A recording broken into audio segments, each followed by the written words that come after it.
Everything had led to this. The final fortress stood under a silent moon, guarded by a literal nightmare. Meet Yura Natsuki. He's 20 years old, completely exhausted, and ready to end a journey he never wanted to start. The demon just laughed. To a being like him, this wasn't a world-ending battle. It was just a warm-up. He claimed to be a god, boasting that his power was leagues beyond any king Yura had ever faced. But Yura didn't care about titles or power levels. He was done listening to monologues and just wanted it over. One strike was all it took. The self-proclaimed god crumbled before a single desperate swing. As the monster fell, the crushing weight on Yura's shoulders finally started to lift. This wasn't about saving the world or becoming a legend. He just wanted to leave this terrible world behind.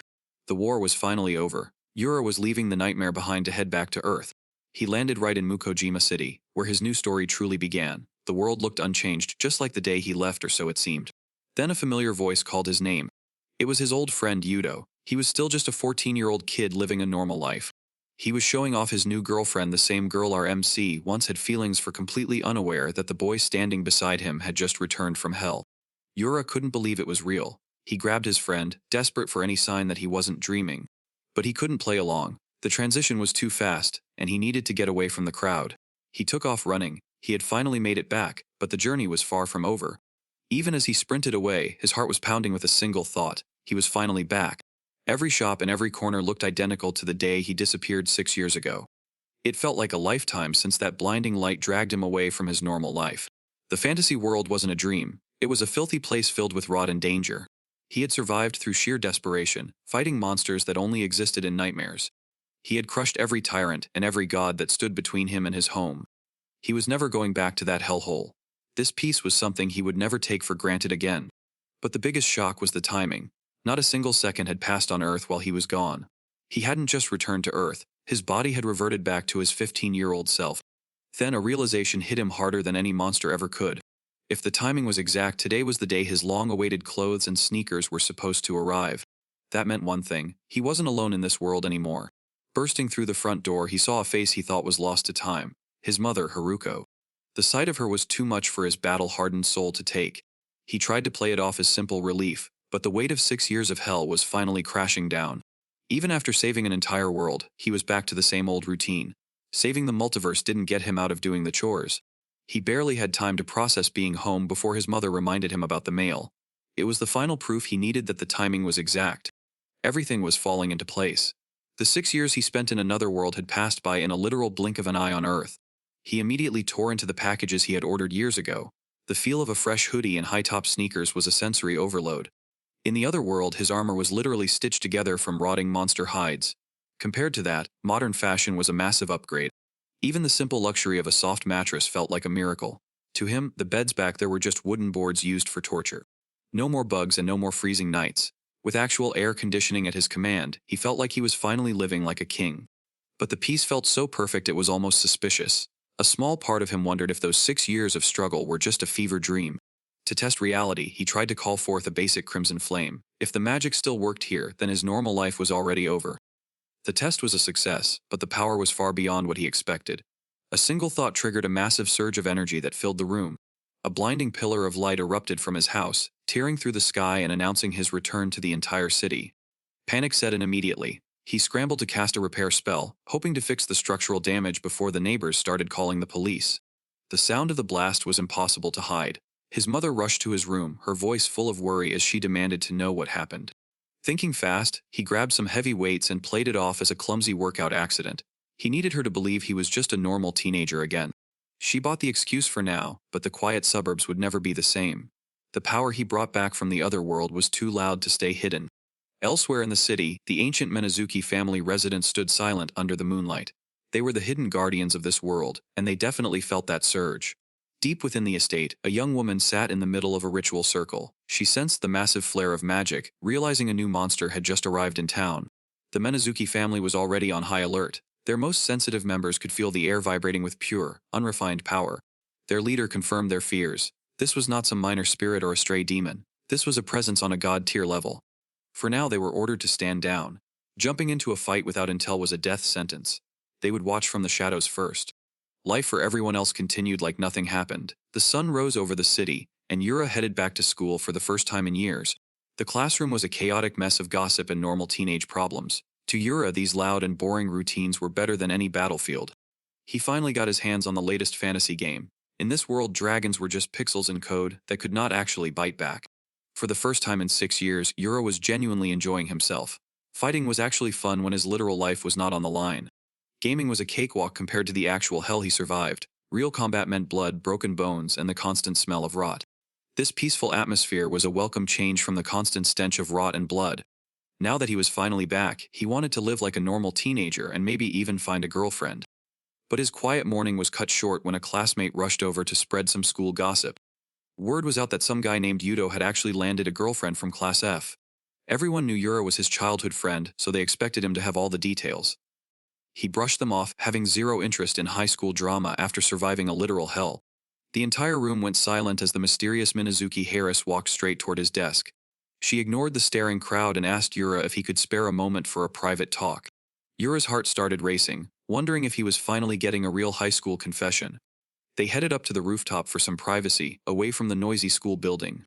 She completely misread the situation. The monster she expected was nowhere to be found, leaving only an ordinary classmate in its place. Still, he could sense that she was suppressing a massive amount of spiritual power. Our boy, on the other hand, was totally lost. What the heck is she talking about? This situation was going way off script from what he'd imagined. He awkwardly asked if they had met before, which clearly offended her. She revealed her identity as a member of the Menuzuki division, a family of guardians. Yura was shocked to learn that she was actually his classmate and he had never noticed. He brushed it off with a weak excuse before asking what she really wanted from him. Yura barely finishes his sentence before a sharp blade whistles past his head. She is actually impressed. Most people would have been dead before they even saw her move. To her, this confirms everything. He is not just some lucky kid. He has actual combat instincts. Yura is fuming. He just wanted a normal life, not a sword through his chest. Since he is clearly more than a civilian, she decides to give him the context he is dying for. She explains that the Menuzuki family are not just guardians. They are professional spirit hunters. For centuries, they have been the only thing standing between humanity and literal nightmares. Their mission is simple: keep the peace by erasing any monster that dares to show its face. As a spiritualist, she couldn't just ignore a guy with this much raw and dangerous energy. To her, Yura was a threat that needed to be disposed of immediately. But Yura wasn't interested in any of this ritual hunter nonsense and made a break for it. He couldn't deny she was beautiful, but experience had taught him one thing. The prettier they are, the crazier it gets. Bullet dodged. His escape was cut short when gross skeletal monsters suddenly erupted from the ground to grab him. It turned out she had planted a curse seal on him during her very first strike. She told him to give up and accept his fate because there was no escaping her now. With one swift motion, she closed the distance to end the fight once and for all. She sheathed her blade, convinced that the fight was already over. In her mind, even an upper-level threat like him was nothing special. But her confidence shattered when the boy stood back up, completely unharmed. He didn't look scared. Instead, he started laughing like a complete psycho. Compared to the hell he just crawled out of, this school drama was just a bad joke. Her powerful curse seal began to burn away as he flexed his true power. The rules and titles of this world didn't mean anything to him anymore. He only had one goal left: to crush anyone who dared to disturb his peace. Facing his overwhelming power, the Harris could feel her confidence begin to slip. She spat at him in disgust, refusing to see him as anything but a monster that needed to be erased. Her standard blade wouldn't cut it against a threat of this level. It was time to get serious. She summoned Shuharai, her clan's sacred weapon, to end the fight once and for all. Yura didn't even flinch as the holy energy filled the room. He was actually curious. He wanted to see if the legendary spiritualists actually lived up to the hype. She lunged with blinding speed, but to Yura, her movements were as predictable as a crawl. He dodged her lethal strikes effortlessly, even finding the time to critique her technique mid-fight. Yura moved with a speed that defied every rule of the spiritual world. To him, this legendary ritualist was nothing more than a warm-up exercise. She realized too late that she wasn't hunting a boy, but a true predator. With a single swing of his dark blade, he completely shattered her reality. The gap in their raw power was beyond anything she could have imagined. The fight ended as quickly as it had begun, leaving only silence behind. But Yura's momentary triumph quickly turned into pure panic. He suddenly realized he had forgotten to hold back his devastating power. Yura finished the emergency repairs, hoping he hadn't accidentally deleted the girl from existence. But he wasn't sticking around for the aftermath. If she woke up now, the entire school would be a crater. Being a legendary spiritualist clearly didn't make her immortal. He made a run for it, unaware that his little outburst had just alerted the entire galaxy. Miles above the surface, an advanced monitoring system detected the massive surge of raw energy. The massive energy surge caught the eye of a predator watching from the stars. To the celestial hunter, this backwater planet was finally worth her time. A new hunter had arrived, and she found this backwater planet much more interesting than the last one. Yura's first day back was already a total disaster. A peaceful school life was looking like a pipe dream after that fight. He couldn't stop thinking about the heiress. If she didn't wake up soon, he would have a lot more than school drama to worry about. He just wanted to be a normal teenager. But in this world, massive power always attracts the wrong kind of attention. Suddenly, a voice boomed from the shadows, ordering him to freeze and put his hands in the air. He was staring down a dozen barrels. It turns out his energy surge didn't just alert the galaxy, it brought the local cops straight to him. Yura stood there in complete shock, unable to comprehend why a normal school day was ending in a standoff. Part of him still thought this had to be some insane prank, but the sight of all those weapons made it clear this was no joke. The local force was clearly terrified, their voices cracking as they threatened to open fire on a 15-year-old boy. Just as things were about to reach a breaking point, a calm voice suddenly ordered the nervous cops to stand down. A man in a sharp suit stepped forward, looking entirely too relaxed for this kind of situation. He introduced himself as Hisashi Oyama, the chief of the Mukojima police station, and he had some questions for the boy. Hisashi Oyama went still, of all people in the F-world. It was Natsuki. The chief's calm expression suddenly shattered when he realized exactly who he was looking at. The entire group moved to the Mukojima police station to finally clear up the massive confusion. It turns out the chief was an old family friend who was just as shocked to see Yura as Yura was to see him. Hisashi Oyama wasn't just some high-ranking official, he was an old family friend who Yura knew as the neighborhood uncle. He and Yura's mother were actually former classmates, though the boy didn't know the full story behind their history. The tension broke when a young woman named Ginko appeared, acting more like a host than a police officer. Oyama introduced her as his 21-year-old daughter, turning the standoff into a casual family meetup. Ginko was a regular at the Mukojima station, known for having a legendary intuition when it came to reading people. Even with his old friend watching, Yura was not interested in a casual reunion, demanding to know why he was being treated like a criminal. The atmosphere shifted instantly when Oyama asked if he had ever heard of the warriors known as spiritualists. Yura tried to maintain a calm expression, but the veteran cop could see the cold sweat already dripping down his cheek. Oyama explained that these fighters had been part of the hidden history of the world for centuries, operating in the shadows. Most were members of the Institute, a secret organization dedicated to hunting demons and keeping rogue spiritualists in line. The police weren't actually in the dark, secretly monitoring every spirit user and supernatural threat in the city. Oyama revealed they had just received an urgent tip about a high-level demon appearing in the district. He slid a classified file across the table, and the sight of it made the blood drain from Yura's face. The photo captured the massive energy surge from the night before, a flare that hundreds of civilians witnessed. That explosion was the exact moment Yura arrived, meaning his peaceful normal life was over before it even started. The police analysis team had spent all night tracking the massive energy signature, until it led them straight to Yura's front door. Oyama laid a classified photo on the table and demanded a confession, knowing exactly who was responsible for the explosion. To the authorities, Yura was a ticking time bomb that needed to be identified as either a human or a powerful demon. The interrogation had reached a dead end, forcing Yura to stop talking and show a real demonstration of power. Yura summoned Chaos Edge, a legendary blade he took as a trophy after slaying a demon lord. Yura finally dropped the truth. He wasn't some local punk. He was an Isekai survivor who got summoned to another world right after school. In that other world, he wasn't just a student. He was a legendary hero who spent years slaughtering gods and demons just to stay alive. This explained why his energy signature was so alien. He wasn't a standard spiritualist because his magic didn't even belong to this dimension. But Oyama wasn't buying it. He slammed the table, screaming that the police wouldn't be fooled by some trash-tier light novel plot. Yura doubled down, offended that his actual life story was being treated like a joke despite the legendary sword he just summoned as evidence. Oyama was paralyzed by the sword's presence, but Ginko was busy geeking out over the legendary steel. She immediately tried to claim it, giving the cursed blade a ridiculous name that almost gave her father a stroke. Oyama decided to drop the interrogation for now, realizing he couldn't handle the chaos of Yura's true identity. He gave the boy a final warning, demanding he keep his god-tier abilities hidden from the public eye. Because in a world full of secret guardians, being too powerful meant painting a massive target on his own back. Oyama dropped a reality check, warning Yura that the police could only protect him if he stayed invisible. Yura didn't mind. He was officially retired from the hero business. His new mission was simple: gaming, good food, and a peaceful normal life. The chief took the bait, relieved that this living nuke just wanted to be a lazy teenager. But before they could end the meeting, Yura's curiosity got the better of him. He dropped a bombshell question, asking the chief if he was secretly part of the supernatural world too. Oyama didn't skip a beat, claiming he was just a regular guy who was definitely not hiding any secrets. The scene shifts to the Menuzuki family residence, a massive traditional estate hidden from the public eye. Miyako the Menuzuki heiress was finally back home, but she knew a brutal lecture was waiting for her. Her mother was heated that she ignored direct orders and picked a fight she could not win. Miyako shouted an apology to her mother, her pride completely shattered after the loss. She begged for one more chance to take Yura down, but the matriarch shut her down instantly. The matriarch shut her down cold. She told Miyako that Yura was strictly out of her league and to stay in her lane. With Miyako officially benched, the clan turned to Mio. The matriarch was putting the entire mission into her hands this time. Mio was not about to repeat her sister's mistakes. She promised to be cautious, showing she was a much colder and more focused predator. The next morning, Yura was back to his usual self. The guy was literally yawning, treating last night's drama like it was just a bad dream. He still could not believe the cops tried to arrest him. In his head, he was just an honest citizen being harassed by a careless system. Yura felt a sudden chill crawl up his spine. Even in the middle of the woods, his instincts were screaming that he was being hunted. He tried to keep it cool, calling out to the hidden stalker.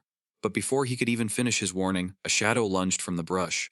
Everything happened in a blur. A hand slapped a cold piece of paper against his head, executing a sneak attack he never saw coming. A dark presence loomed over him like a literal ghost. Mio had closed the distance instantly, her freezing grip locking him in place before he could react. The trap was perfect. Mio revealed that the sealing charm was already active, stripping away his god-tier magic in a matter of seconds. Yura was blindsided, asking who is she. The intruder revealed she was Mio, the calculated elder sister of the girl he defeated. It all made sense now. This was a direct strike to restore the pride of the Menuzuki clan. Mio wanted to finish the job immediately, leaving Yura with no room to negotiate. But just as she moved to strike, Yura noticed a detail that stopped him in his tracks. The detail was a memory of his promise to Oyama. He had sworn to never use his powers for violence again. Yura had already survived a literal nightmare in another dimension. He did not fight his way back to Earth just to start another war. He stood his ground and made his stance clear. He was officially stepping away from the spiral of battle. He held out his hand to stop her. To him, fighting was a waste of time that only served to breed more hatred. But Mio was not interested in a lecture. She moved faster than he expected and silenced him with a sudden physical strike. Mio followed through with a high-speed kick that would have shattered the skull of any normal person. She was not falling for any of his excuses, knowing that his god-tier powers were completely benched. A relentless flurry of blows followed as she unleashed the full force of her clan's twin dragon strike. To her absolute shock, the hits did nothing, as Yura's body was naturally built to survive the impossible. Since physical attacks were failing, Mio decided to level up the battle by preparing a deadly secret technique. Yura finally hit his breaking point. He wasn't trying to start a war, but his internal frustration triggered a massive surge of raw energy. The release was absolute. A wall of pure force tore through the environment, proving that even a bench god is still a walking disaster. Mio was caught right in the center of the storm. The sheer weight of Yura's aura was more than any mortal spiritualist could handle. The blast was so strong it completely vaporized the sealing charm, restoring his magic. Standing in the wreckage with her pride and her gear in tatters, Mio finally saw the truth. She was outclassed, and the fight was officially over. Yura couldn't even look her in the eye, feeling more guilty about her ruined outfit than the massive explosion he just caused.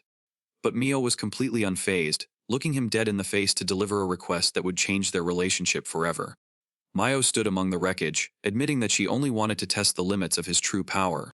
But the confrontation wasn't over, and she immediately hit him with a request that would change everything. Yura didn't give her an answer yet, asking for permission to handle one small detail before they moved on. He focused his magic and summoned the Water of Restoration, a high-level spell used for mending what was broken. The magical essence flowed over her, instantly repairing every single tear in her ruined school uniform. He apologized that the details might be slightly off, but the outfit was finally back to its original state. With the uniform restored, the heavy atmosphere of the battle finally began to lift from the air. Yura stood firm in his decision, declaring that he had promised to stay away from violence forever. Mio realized she couldn't win with a lecture, so she decided to settle the matter on much more professional terms. She produced a fat envelope of cash, calling it a token of gratitude for fixing her uniform and her pride. The moment Yura saw the paycheck, his vow to stay away from the supernatural went straight to the trash. With the bribe working its magic, Mio thanked him for his cooperation and got straight to the point. She was officially inviting him to visit the Menuzuki clan's main household. It turned out the clan matriarch was low-key obsessed with seeing his god-tier power for herself. Yura realized he couldn't hide forever, so he agreed to the meeting while wondering if the money was even worth it. Mio promised to follow up with a date, leaving the benched god to contemplate his increasingly messy future. Before Mio walked away, she had one last question to see just how deep his power really went. Yura casually admitted that the entire fight barely took 20% of his total strength. The weight of that statement hit hard, proving that for a god, this battle was just a light warm-up. But Mayo wasn't done playing mind games, warning him that there was still one person he could never hope to defeat. Yura didn't let the cryptic threat rattle him, simply watching her disappear while he focused on his own quiet life. Shortly after, the scene shifted to the massive gates of the Menuzuki family residence as Mio returned with her report. She stood before the clan matriarch, confirming that her encounter with the hidden god had gone exactly as planned. The matriarch was satisfied with the news, knowing that the most powerful being on the planet was finally playing into their hands. Back at the main house, the matriarch wanted the full scoop. She asked Mio what she really thought of the mysterious teenager after their encounter. Mio didn't hold back. In her professional opinion, Yura's strength was absolutely cracked and completely off the charts. The weirdest part was how he presented himself. Even with that god-tier power, he looked just like a regular middle school kid trying to blend in. This left the matriarch with a massive question. She couldn't figure out why a basic human was walking around with that much heat. The Menuzuki clan was already planning their next move. They were banking on a power that could potentially destroy their entire family. Meanwhile, the school day finally came to a close. The bells rang out, signaling for all students without club activities to head home. Yura tried to blend in and act like a normal teenager, but the reality of his new alliance was starting to feel incredibly heavy. Then he hit a major snag in his plan for a quiet life. He realized he had completely tuned out the instructions for his upcoming meeting. His brain had totally blanked the moment he saw the cash bribe. He was too busy dreaming of a new bike and gaming console to listen. He decided to just focus on filling his stomach instead. His friend called out to him, suggesting they grab some top-tier food on the way home. But his peaceful afternoon was about to be interrupted. His childhood friend, Yudo, stopped him with a question that sounded surprisingly serious. They stepped outside to talk in private near the school fence. Yudo apologized for the delay, but he had something important to discuss. Yura turned around as Yudo called his name, sensing a heavy conversation was about to happen. Yudo did not waste any time, immediately admitting that he had messed up big time regarding a girl named Noah. He confessed that even though he knew about Yura's feelings, he had somehow ended up dating her. The conversation then took a strange turn as Yudo asked if he remembered the day they first met. All the way back in kindergarten, Yura was the nice kid who shared his crayons when Yudo had forgotten his own. Since then, Yudo had developed a habit of taking everything from Yura's new games to his first bicycle. Now he had even taken the one thing that truly mattered, dating the girl Yura liked while offering a fake apology. Yudo finished by saying he understood why Yura would be furious, since he would feel the exact same way. Yudo continued to plead for mercy, acting like he had just committed the ultimate sin. But Yura remained perfectly calm, telling his friend that the whole thing was actually fine. This nonchalant reaction was so unexpected it basically caused Yudo to have a mental breakdown. Yura even admitted that he barely remembered the girl they were talking about. Yudo laughed it off. "Don't be so cold, man. I totally betrayed you." Then he smirked.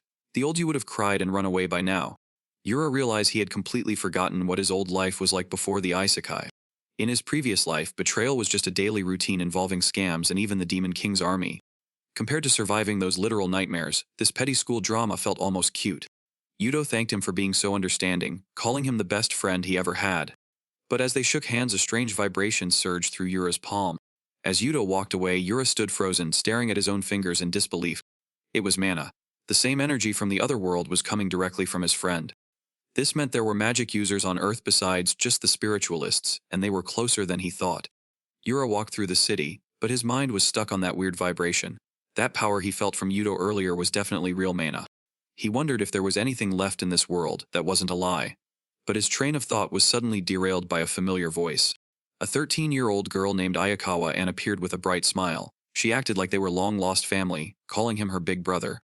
Yura tried to keep moving, hoping if he ignored her, she would just give up. But Anne wasn't having it and screamed at him to stop. He finally turned around, playing dumb and asking if she was actually talking to him. She looked completely offended by his lack of interest. Suddenly, her tone shifted as she claimed she wanted to apologize for her past behavior. She said she still liked him and wanted to be close again. But Yura could see right through that suspicious smile. His instincts from the other world were screaming that this girl was extremely dangerous. He figured she was just running a new kind of special scam. To him, she was probably just trying to fake a sibling bond to steal his money. Yura wasn't buying it. To him, her acting was amateur at best. He told her to find someone else to play with and left her standing in the dust. Ignoring a scammer was the ultimate defense. If you don't engage, they can't win. He expected her to move on to an easier target by the next morning. He was dead wrong. She greeted him with a bright smile, acting like they were the closest siblings in the world. She even pointed out his messy bed hair, trying to force a domestic moment right there in public. He managed to avoid her during classes, but by the afternoon his luck ran out. She was waiting right at the school gate, annoyed that he took so long to show up. She even prepared a home-cooked lunch, trying to play the part of the perfect caring sister. According to her, he was lacking nutrition and needed her specialized cooking to survive the day. Yura ignored the bribe, but by the time school ended, she was already making her next move. She burst into his classroom with a huge smile, demanding they walk home together like a real family. The plan failed. Yura had already vanished, leaving her to deal with the confusion of his classmates. He knew exactly what she was up to. To him, this wasn't family bonding, it was a professional infiltration. He realized she must be after the cash he made from his last spiritual job, but that money was strictly for his new bike. Late that night, a weird feeling pulled him right out of a deep sleep. The weird feeling was real, and was standing right over his bed, acting like they were family. Downstairs, his mother was a total mess, passed out on the couch after a long night of drinking. He dragged the girl outside, demanding to know how she managed to break into his house. She wasn't even a burglar. She held up a spare key with a completely straight face. Anne was getting frustrated, telling him to stop pretending like he didn't recognize her. To settle the debate once and for all, she pulled out a piece of evidence from her pocket. It was an old family photo. There they were standing together like a normal happy family. The memories finally came flooding back. Their parents had remarried, making this girl his actual sister. Anne wasn't lying about their past. Back then, she really did love him like a big brother. They weren't blood-related, but they were still inseparable, spending every single day together at the park. But their perfect childhood didn't last. Everything changed the moment a boy named Mahara Yudo entered the picture. Just thinking about him made Anne's blood boil. According to her, he was the one responsible for ruining their bond. And felt a strange change the moment she met him. It was like a possession, making her forget her own brother while focusing entirely on Yudo. That one person caused enough chaos to drive her parents to a divorce. But the talk was cut short when the devil himself appeared in the middle of the street. He claimed he was just heading to the store, but his smile felt completely wrong, and immediately stepped back, acting like she was facing a dangerous predator. She accused him of tampering with her mind and ruining her life. And it was Yudo's fault that her family fell apart, but Yudo quickly tried to turn it around. He lunged at Yura, grabbing him by the shirt, and accusing him of feeding lies to Anne. Yudo played the victim, claiming Yura was just jealous. He accused him of spreading lies because he thought Yudo would steal his sister and wanted to make him look bad. But our boy denied it, and stepped between them. "Stop. If you hurt my brother, I'll never forgive you." The blame game dragged on, and our boy couldn't help but wonder where the hell he was stuck now. He was exhausted. He wondered what the F he was even watching at this hour, and then it finally made sense. The pieces finally clicked together. Yudo is using a forbidden magic known as charm to control everyone. It is a terrifying power that can conquer nations. Once the spell takes hold, the victims become mindless followers. Yura realized that the girl's wild story actually made perfect sense. Yudo did not appreciate the truth and decided to throw a punch instead. Yudo's punch connected, slamming straight into his face, and tried to intervene, but our boy was already past his limit.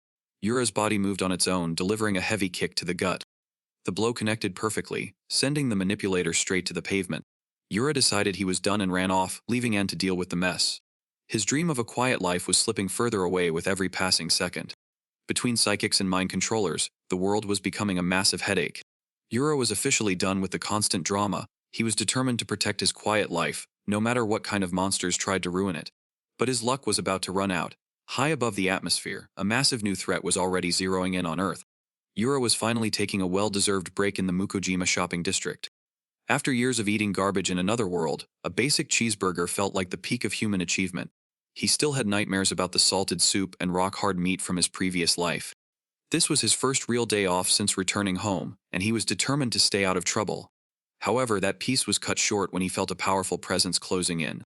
Suddenly, the very atmosphere around him began to warp and shift. The air grew heavy, like a barrier was being erected between him and the rest of the world. A cold voice called out from the shadows, addressing him as if he were nothing more than a simple specimen. The visitor claimed to be a traveler from a planet far beyond the reaches of human understanding. A literal gray alien had just manifested in the middle of the street. This was way beyond the usual psychic or demon drama.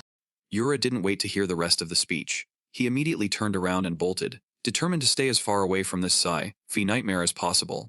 He could handle magic and spirits, but an alien invasion was where he drew the line. This was too much even for a former hero. But as he tried to escape, he slammed into a massive energy barrier. The entire street had been turned into a cage. The visitor calmly explained that they were trapped in a separate dimension. Escape was impossible. Yura had enough of being pushed around. If the world would not give him peace, he would have to take it by force. He decided to stop running and finally unleash the power he had been hiding. It was time to break this dimension apart. But the alien suddenly panicked, waving its hands to stop the impending disaster. It desperately claimed it wasn't an invader and only wanted to ask for a massive favor. A favor was the last thing Yura expected to hear from an intergalactic visitor. The visitor projected a hologram of its fiancée, a fellow traveler named Nancy. They had come to Earth on a romantic pre-wedding trip to celebrate their lifelong bond. But their romantic getaway turned into a nightmare when a group of humans snatched Nancy right off the street. They were led by a mysterious psychic with powers strong enough to force the intergalactic travelers apart. Devastated and alone, the alien only found hope when it sensed Yura's massive hidden aura nearby. It begged the former hero to lend his overwhelming strength and rescue Nancy from her human captors. However, as the pieces clicked into place, Yura realized he had seen these specific powers before. Before his life was consumed by magic and spirits, Yura was a massive sci-fi nerd who obsessed over every alien movie he could find. Seeing a real visitor from space recreate his favorite cinematic moment was the ultimate fanboy dream come true. There was no way a nerd like him could walk away from a request delivered with such a legendary gesture. With a determined grin, he officially joined the intergalactic rescue mission to bring Nancy back home. As they sealed their pact with a glowing bond, the former hero finally introduced himself to his new alien companion. The visitor introduced himself with a name so long it would make a royal family jealous. Jack Landauch Jasper Williamson Chamber Hanamaki was a mouthful, but the pact was finally sealed with a legendary gesture. Yura couldn't help but wonder why an intergalactic traveler had a name ending in Hanamaki. Apparently it was the name of his homeland, but the logic didn't quite track for a normal high schooler. As night fell over Mukojima City, the pair set off on their rescue mission.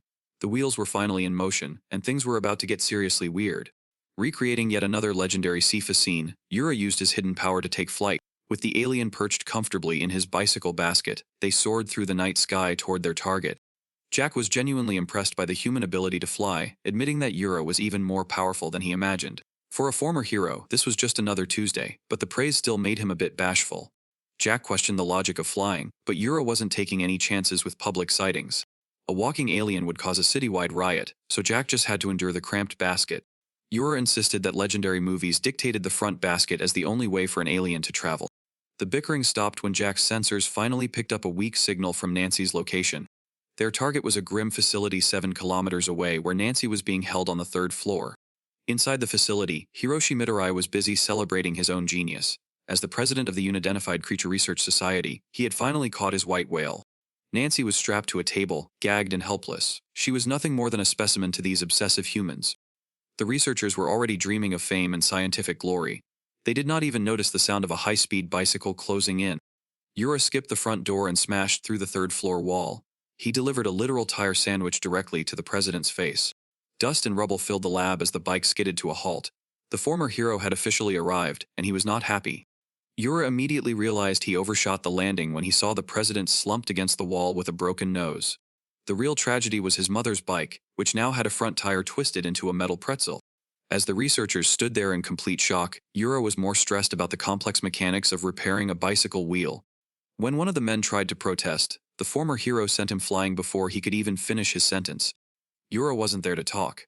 He was there to make sure these kidnappers regretted ever laying a finger on an innocent traveler. He became a literal blur of steel and malice, ending the fight with the first group before they could even react. In seconds the room was silent, leaving nothing but unconscious researchers and a very confused alien companion. However, more security arrived with weapons drawn, and Yura wasn't about to let them ruin his first real sci-fi adventure. He lunged forward and grabbed the lead guard by the face, delivering a brutal reminder that magic trumps lead every time. While Yura handled the cleanup, Jack finally reached the medical bed to rescue his fiancée. Yura was sickened by the scene. These humans weren't just curious scientists. They were monsters planning a live dissection. But the rescue was suddenly interrupted. A man in a sharp suit emerged from the smoke, looking completely unfazed by the chaos. He viewed Nancy as nothing more than a valuable asset. To him, Yura was just a troublesome brat interfering with society business. Yura wasn't there for a conversation. He dared the man to step forward if he wanted to join his coworkers on the floor. This wasn't just a random employee. This was the specialist responsible for Nancy's capture and the start of this entire nightmare. The specialist's trap triggered before Yura could even prepare for a fight. A spectral snake suddenly coiled around Yura, pinning his limbs as the man explained his unique spiritual power. He was a rogue psychic who could paralyze anyone just by making eye contact.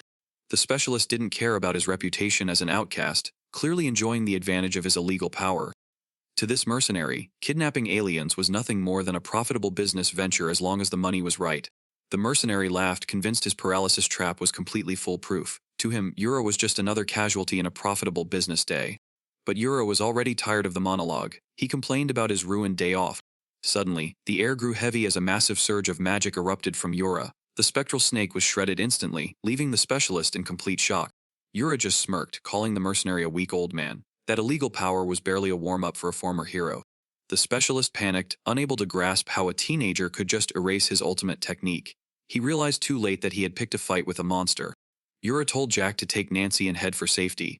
He still had some unfinished business to settle with the man who ruined his afternoon. There was no more room for talk. Yura closed the distance instantly, burying a crushing punch into the mercenary's face. The impact sent the rogue psychic flying into the concrete wall with bone-shattering force. He finally realized his illegal powers were a joke compared to a hero's raw strength. Yura hauled him up by the collar, listing off every single debt he was about to collect. This was for the kidnapped alien and the unforgivable sin of breaking his mother's bike. The specialist desperately tried to beg for mercy, but Yura wasn't listening. He looked like a literal demon as he promised to make the man pay for every mistake he made today. The specialist was at his limit, but he hadn't stopped monologuing. Instead of begging for his life, he started rambling about aliens being descendants of gods. He claimed that the divine realm was actually just space itself, and his twisted research was the only way to prove it to the world. Yura was officially done listening. He didn't come here for a theological debate or to hear the delusions of a broken man. But suddenly, a massive beam of energy surged toward them. A colossal beam of energy descended from the heavens, striking the building with overwhelming force. A new threat landed in the ruins, looking down at the destruction with total boredom. It was the celestial hunter. She stood tall among the falling feathers, declaring herself the strongest being in existence. Yura wasn't intimidated by her power. He was just heated because his brand new clothes were completely ruined in the blast. His lack of fear actually made her curious. Usually people would be begging for their lives, but this boy was different. She decided to stick around for one more round. This wasn't just a mission anymore, it was a game. The blast had come out of nowhere. Yura didn't even sense the threat until the air itself started screaming. The dust cleared to reveal a girl with massive wings. The celestial hunter had finally descended to Earth. Yura was genuinely confused. He had no idea who this girl was, yet she was treating him like public enemy number one. He needed to know if this was a personal grudge or just a divine misunderstanding. She actually found it amusing that a mere human survived her divinity, deciding to drag the fight out just to see how much more. She decided to keep him around for one more round. If he wanted answers, he'd have to survive her next attack first. She was not just another alien threat. She called herself Lucifer and claimed to be an angel sent from a divine realm. Her mission was to slaughter every demon on the planet, and to her Yura was exactly what she was looking for. He tried to tell her she had the wrong guy, but his massive power signature told a different story. Before he could finish his sentence, she vanished. Her speed was on a level that defied human logic. The impact of her first strike was enough to level a building. Yura realized that his peaceful life was officially over.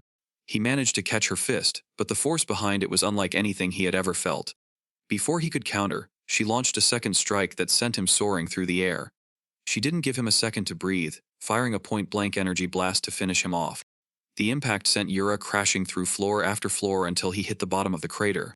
Lucifer celebrated her easy victory, convinced that the world's greatest threat was finally gone. She stared down at the smoking wreckage, certain she had just deleted her target from existence. The angel started feeling a bit bad, wondering if she had gone too hard on someone so mid. But her confidence vanished the second a familiar voice echoed from the center of the blast. A boot stepped out of the ruins as Yura casually complimented her speed like it was a warm-up. He stood there with a casual grin, admitting it had been a long time since a hit actually managed to sting.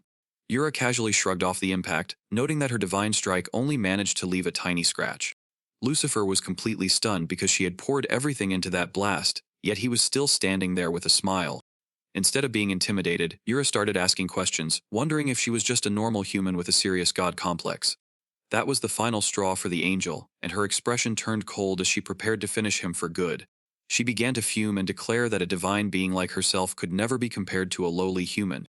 Yura finally broke into a manic laugh, thrilled that he could finally stop holding back. He admitted he only went easy because he thought she was just a weird cosplayer. Now that he knew she wasn't human, he was ready to stop playing around. Yura's face twisted into a predatory grin as he decided to stop playing around. He asked if she was ready for him to get serious, and his entire vibe shifted. The angel's confidence vanished the second she heard him start laughing. This wasn't the reaction of a victim, it was the laughter of a hunter who had already won.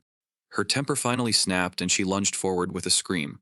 To her, Yura was nothing more than a monster that needed to be deleted. Lucifer dove in for the kill, calling him a lowly insect. But his calm expression suggested that her divine speed was no longer a problem for him. Yura didn't even flinch. He caught her off guard with a heavy punch to the gut that completely stopped her in her tracks. She couldn't believe a mere human could actually hurt her. The shock was even more painful than the physical impact. Yura didn't give her a second to breathe. He launched a brutal kick that sent her crashing through multiple walls like a broken doll. The impact was massive, leaving the divine assassin gasping for air at the bottom of a deep crater. As she desperately tried to pull herself together, she realized she had made a fatal mistake. This wasn't just a demon, it was a predator. Yura wasn't just surviving. He was actively mocking her, ranking her divine power as nothing more than mid-level boss material. The disrespect was too much for the celestial assassin to handle. Her pride shattered, leaving only a raw, desperate rage that completely consumed her. Yura had seen enough. He decided to wrap things up, summoning the Sword of Eternal Darkness to show her what true power really looked like. The local authorities finally arrived at the scene, but they were definitely not prepared for the chaos unfolding inside. Officer Ginkgo Oyama was on the scene, and the intel coming from the disaster division was straight up terrifying. Even with the backup, she wasn't exactly eager to charge blindly into the line of fire. The entire building was practically vibrating from the massive spiritual energy clashing within its walls. Ginkgo might have some spiritual talent, but she was still just a civil servant trying to survive her shift. Ginkgo was already hitting her limit, cursing her boss for dumping all this supernatural drama on her shift. But things went from bad to weird when a literal gray alien appeared, casually asking for the police. Panic instantly took over, and Ginkgo did exactly what any normal person would do when faced with a Martian. The visitor wasn't looking for a fight though, desperately trying to calm her down before she caused a scene. He introduced himself as Jack Hanamaki, a traveler with a name so long it was basically a paragraph. Jack explains that he already neutralized the research team, leaving them completely incapacitated after finding out about their illegal experiments. The situation turns even more serious when he admits to lending his power to a boy named Natsuki, who has yet to return from the facility.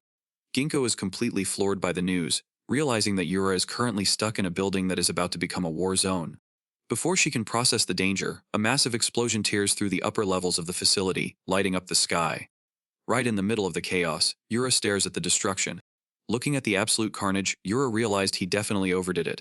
He tried to cope by assuming his opponent wasn't even human, so the overkill didn't really count. But Lucifer wasn't going down that easy, hauling her broken body out of the rubble with pure spite. Her divine pride was completely gone, replaced by a raw desire to rip him apart. Yura didn't even flinch, casually taunting the self-proclaimed angel as the fight reached a boiling point. Lucifer wasn't holding back anymore. Her energy flared with a violent intensity that threatened to tear her own body apart. The sheer pressure forced Yura to brace himself as the atmosphere turned heavy and toxic. She summoned a massive blade, mockingly offering to end him with the respect a worthy opponent deserved. This was a level of power that went beyond any demon-kin he had ever faced in his previous life. But Yura wasn't worried about the fight. He knew that if she unleashed that strike, the entire city would be caught in the blast. Yura knew that simply blocking wouldn't be enough to stop a strike fueled by pure divine spite. Lucifer had lost her mind, willing to sacrifice everything just to see him erased from existence. But Yura wasn't even breaking a sweat, casually dropping an intermediate spell that turned the sky pitch black. The facility stood no chance against the raw power, turning into a hollow shell in a matter of seconds. Ginkgo didn't wait for an invitation to leave, sprinting away as the entire area turned into a war zone. The attack that was supposed to end Yura didn't even leave a scratch. Lucifer lay in the ruins, her mind completely blank as she realized how outclassed she really was. Yura didn't even look like he had been in a fight. As the smoke cleared, it became obvious that he was a force of nature that should have never been provoked. Yura exhaled as the smoke cleared, assuming the battle was finally won, but his intuition quickly told him otherwise. Suddenly a sharp pain flared through his head. His teenage body was hitting its absolute limit. Even intermediate magic was proving to be too much for his current physical vessel. The recoil was devastating. Across the wreckage, Lucifer was still screaming. Her hatred was the only thing keeping her broken form from fading away. Her legs were literally detached, yet she continued to crawl forward with pure spite. She was a monster in the skin of an angel.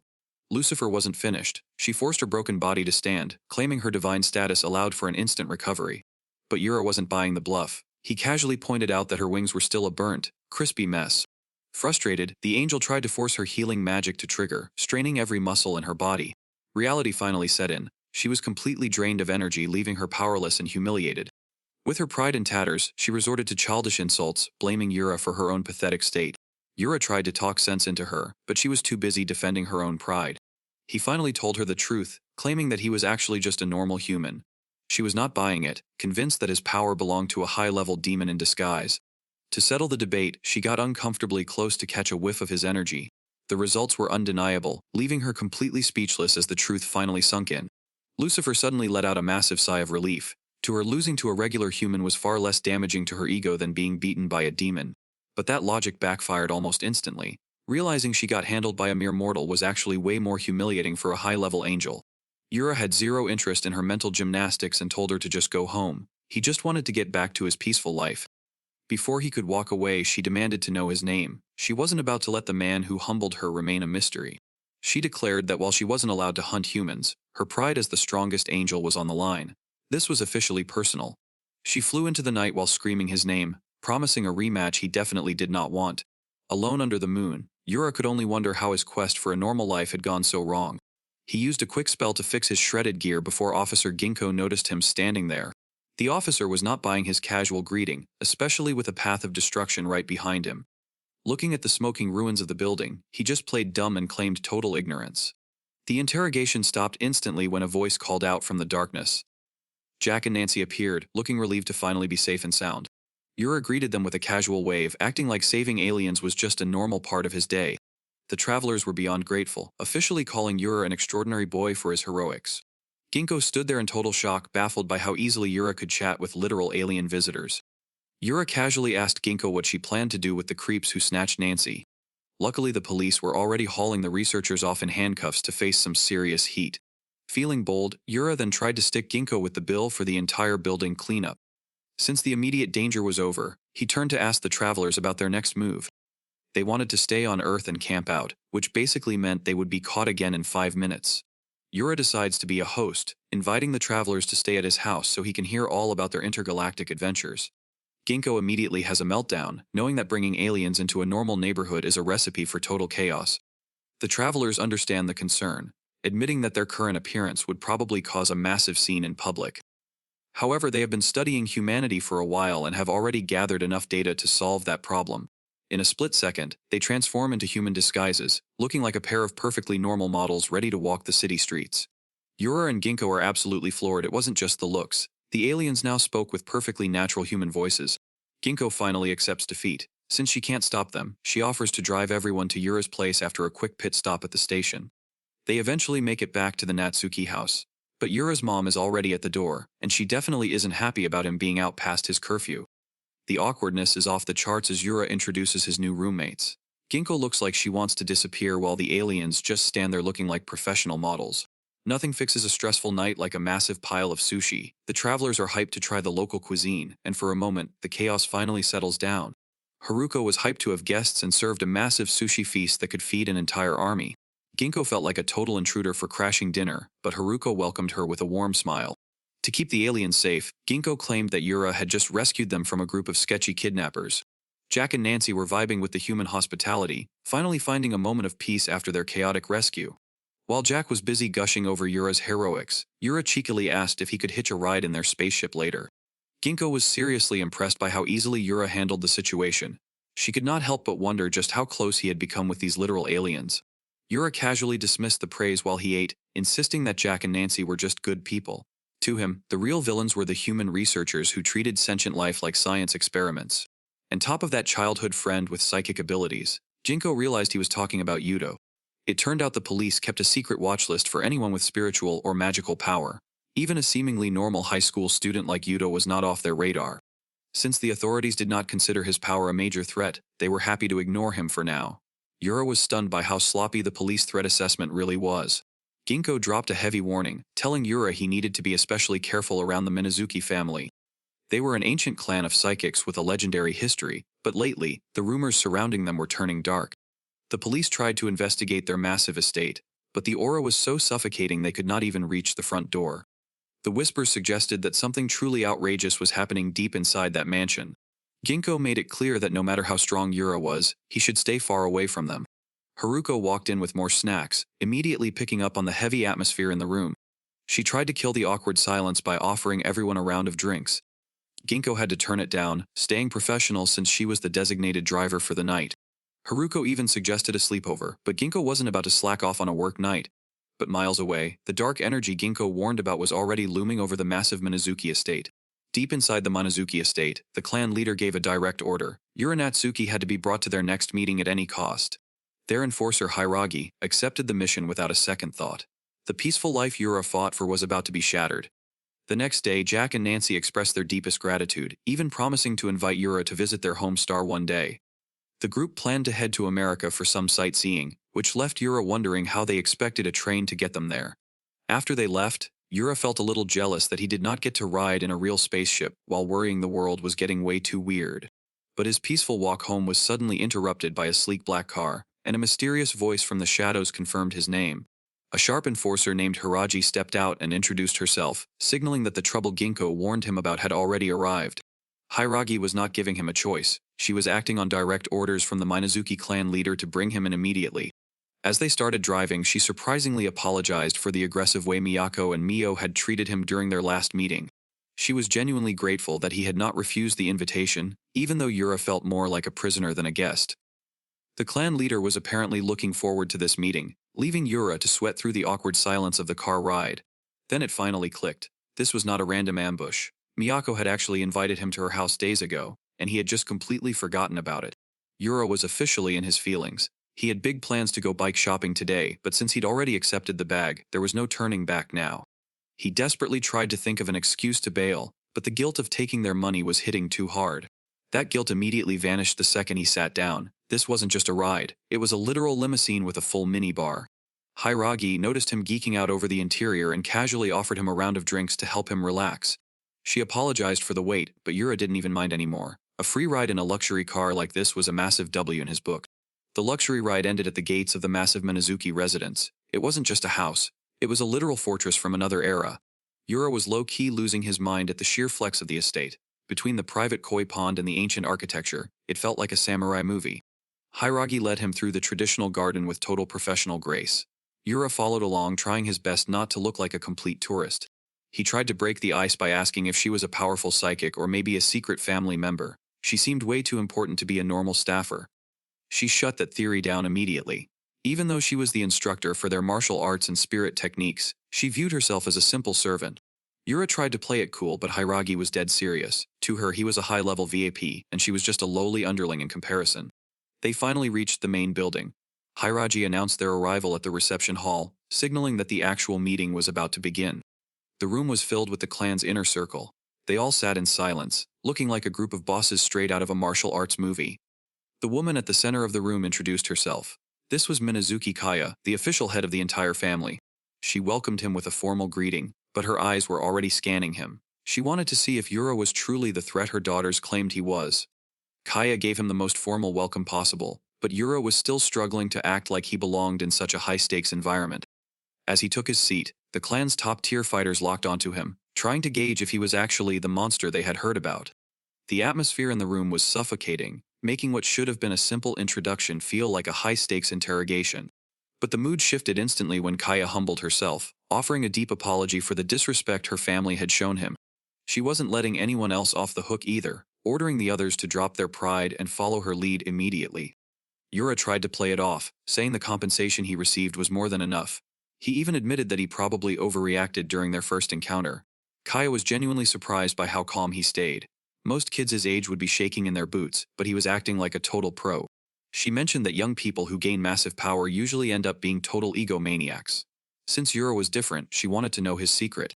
Then she dropped the most dangerous question possible. She demanded to know exactly how a middle schooler managed to obtain such godlike strength. Yura started sweating as he realized he was in a tight spot. He knew that telling her the truth about being an isekai hero would only cause massive problems. Yura panicked and threw out the first excuse he could think of, claiming his powers just randomly woke up with him one day. He even joked that drinking soy milk every morning might have been the real reason for his insane strength. Miyako lost it immediately, screaming at him to stop playing games with such a ridiculous lie. She pleaded with her mother, convinced that Yura's refusal to be honest proved he was a massive liability. But Kaya wasn't interested in her daughter's outburst, telling Miyako to shut her mouth and stay in line. One of the clan elders wasn't buying into Kaya's humble approach. She didn't understand why the entire family was acting so submissive toward a mere middle schooler. From her perspective, Yura didn't have a shred of spiritual pressure. He looked like an ordinary kid who had no business being in the same room as elite hunters. She was furious that Yura had the nerve to joke about soy milk in front of their matriarch. To her, his lack of respect was a stain on the clan's reputation. The elder reminded everyone that they were the legendary Menuzuki family. She was ready to eliminate the boy right then and there if he became a problem. The room descended into chaos as the other members tried to talk her down. Her power was so destructive that even the clan's own estate was in danger of being leveled. The room was a powder keg as the elder's rage reached a boiling point, forcing others to step in and beg for calm. Kaya shut the disrespect down instantly, making it clear that Yura was her guest and any insult to him was a direct challenge to her. Unkai finally backed off, though the look on her face proved she was only yielding out of obligation to the clan leader. She laughed at the boy's trembling state, convinced that a real warrior would never be paralyzed by a simple glare. To her, the girl's defeat was just a sign of their own weakness, not a testament to the middle schooler's hidden power. The elders were still skeptical. They couldn't believe a mere middle schooler had the power to match a high-ranking demon. Yura was officially done with the drama. He couldn't believe this old woman was still trying to flex on him. Then he spotted it. A visual disaster that completely ruined her aura. The elder had long nose hairs sticking out of both nostrils. Unkai tried to change the subject, asking the matriarch about a mysterious new matter. Kaya stayed stone-faced, acting like she didn't know what the elder was talking about. Yura couldn't even process the conversation. He was too busy wondering why nobody was mentioning the nose hair situation. The vibe shifts instantly as the elders bring up a dark ritual known as the sacrifice. Unkai is absolutely livid, demanding to know why their star pupil has to be the one to pay the price. She has a much more ruthless idea. If a life is required, it should be Mio instead. To Unkai, Mio is just a high-tier failure with unknown origins and no real future.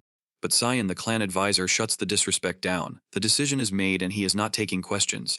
The command was absolute. This divine declaration was a direct order from a higher power, making any further debate from the clan members completely irrelevant. Unkai refused to let it go, screaming about the unfairness of sacrificing the family, but Seinen shut her down. Yura could only watch the drama unfold with a look of pure exhaustion. The chaotic argument finally broke when Kaya addressed him with a formal title, snapping him out of his daze and back into the center of attention. Kaya had seen enough of her elders acting like children. She remained composed and decided it was best to continue their conversation somewhere far away from the screaming. As they walked through the quiet grounds, Kaya apologized for the embarrassing display of clan politics. Yura claimed he was fine, but he was secretly counting the seconds until he could escape. Yura couldn't just walk away from the conversation. He had to know the truth behind the dark ritual they called the sacrifice. The Menuzuki family legacy wasn't built on luck. It was based on an ancient pact with a powerful land god.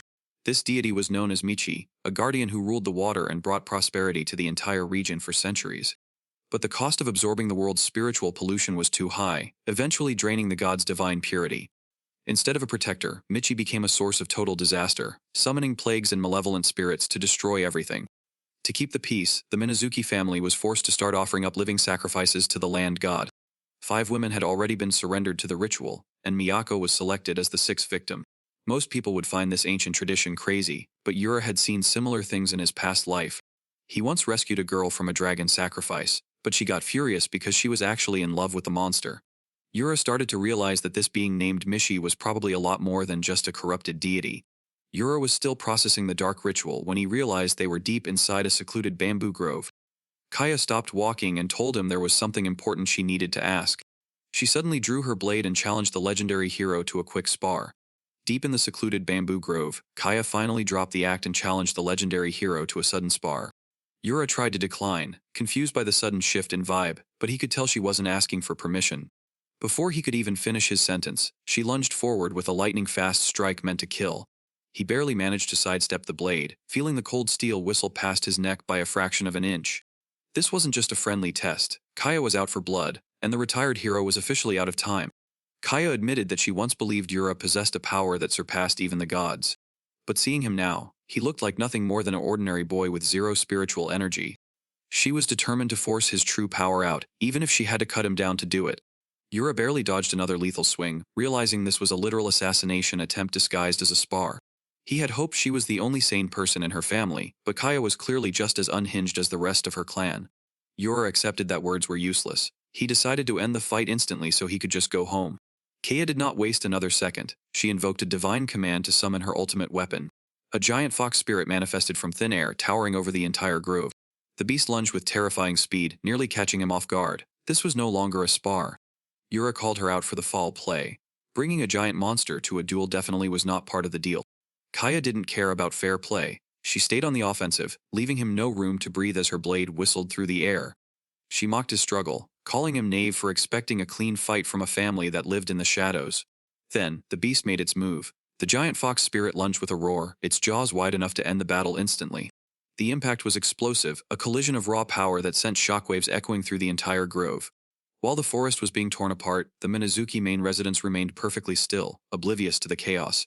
Inside the estate, the elders were locked in a toxic debate over the upcoming ritual. The matriarch made it clear that using Miyako as a sacrifice was a hard no. They turned to Mio to break the silence. As the elder sister and clan enforcer, her opinion was the only one that actually mattered. But Miyako didn't want any pity. She told Mio to back off, proving she was done being treated like someone who needed protecting. To her, this was the price of being a Minazuki. She was ready to throw her life away if it meant fulfilling her family duty. She claimed that sacrificing someone as worthless as her sister would only end up offending the ancient god. Miyako wasn't looking for comfort. She shoved her sister away. Mio didn't care about being cruel. She made it clear that their bond was strictly business, nothing more. The argument was cut short when they noticed a sudden void in the room. The matriarch had vanished. Hiragi confirmed their suspicions. Kaya had already made her move, taking Yura away from the estate. Kaya was looking for a private confrontation. Whatever she had planned for Yura, she didn't want any witnesses. To Miyako, Yura was just a regular human that her mother was overestimating far too much. But the debate was silenced by a massive explosion in the distance, a shockwave so powerful it made the estate elders tremble in fear. Deep within the grove, the destruction was absolute. Kaya stood calmly before her massive beast, waiting for the dust to finally settle. She stared at the wreckage with a cold, disappointed look, starting to think she had actually given the boy way too much credit. Convinced the battle was won, Kaya dismissed the towering fox spirit, satisfied that the threat had been neutralized once and for all. Kaya commanded the spirit to return, confident that the boy had been completely vaporized by the beast's attack. But the silence was shattered by a violent surge of energy, erupting from the very center of the impact zone. Kaya froze in shock as a familiar, annoyed voice began to complain from behind the wall of rising dust. Yura stepped out without a single scratch, more upset about his ruined weekend plans than the giant fox that just tried to kill him. Seeing him standing there, Kaya's disappointment instantly vanished, replaced by a twisted sense of admiration for his power. Kaya didn't just quit, she dropped to the ground and admitted total defeat. As her giant fox spirit melted into puddles, she realized Yura was way beyond anything a human should be. Yura was over the drama and only had one question: could he finally go home? He started walking away without a second thought, but Kaya called out for him to stop. She dropped the ego and asked for the ultimate favor. She wanted Yura to save her entire family. Yura was completely blindsided by the sudden shift in tone. 1 second she was trying to kill him, and the next she was bowing at his feet asking for a savior. Kaya wasn't looking for a simple favor. She needed an assassin to do the unthinkable and slaughter her family's own land god Mizuchi. And that's where we'll wrap up this manga recap for today. Thanks a ton for tuning in. Smash that like button and subscribe to keep the manga vibes coming strong. It seriously boosts the channel. Drop a comment with 6-7 below if you made it to the end, and I'll catch you in the next one!